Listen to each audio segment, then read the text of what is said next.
Well folks, I'm here on what's probably going to be my last fishing trip of the year. There's no fish in there. That must just be a barren bit of water. The EU quotas have took a lot. I just don't believe there's any fish left in that sea.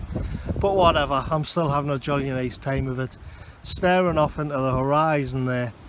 And I think as an Englishman, to just sit there is a draw, and you get kind of hypnotised just staring across the sea into the horizon. And for most of the history of the British people, especially the English, I think that we didn't have borders with an army behind them.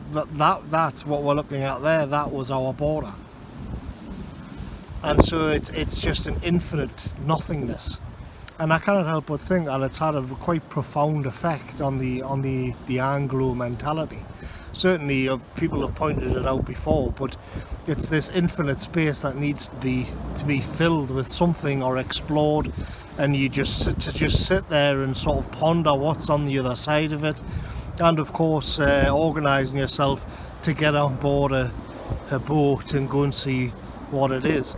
And that of course leads to contact with other people, and then more opening markets, and that's where the trouble began, getting involved with banking, money lenders, and that's where the eternal Anglo bit comes into it.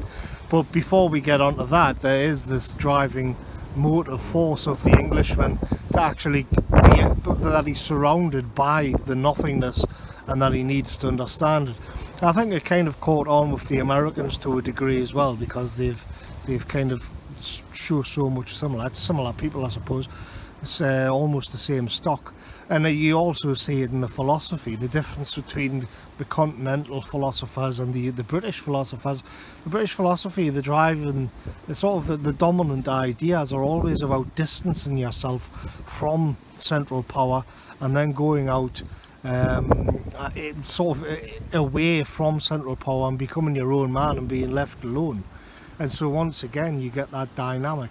It's totally different for the Germans, of course, because the Germans were all surrounded on all sides by actual standing armies who didn't like them very much. And so in that way you got where they seem to internalize everything, and you get people like Hegel and then later Heidegger, and they become these very deep, very introspective thinkers.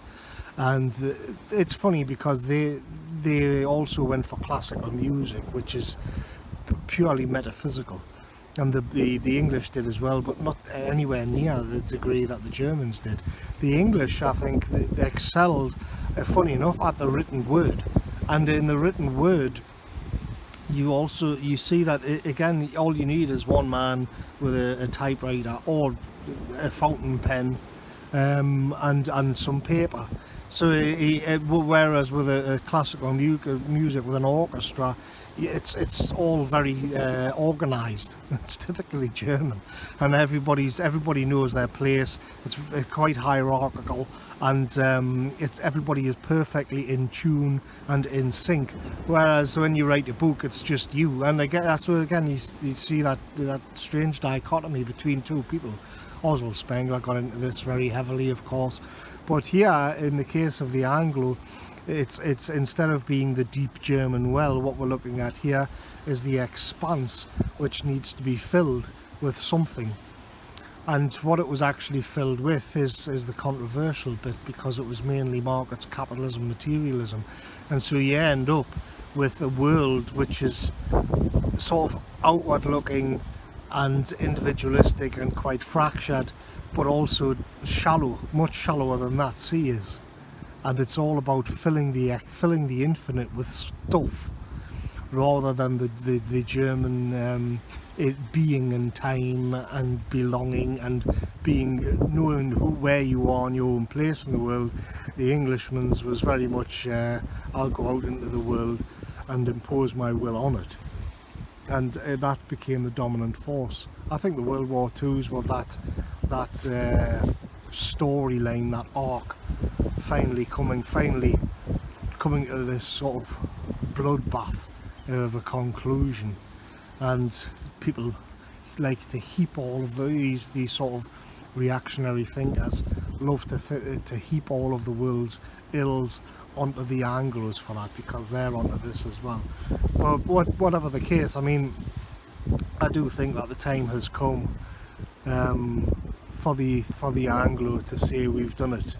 We've made our mark on the world, and it's time to come back home and call it a day.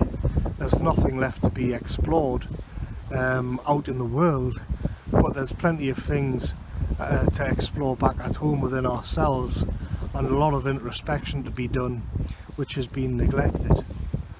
So I'll catch you later, folks.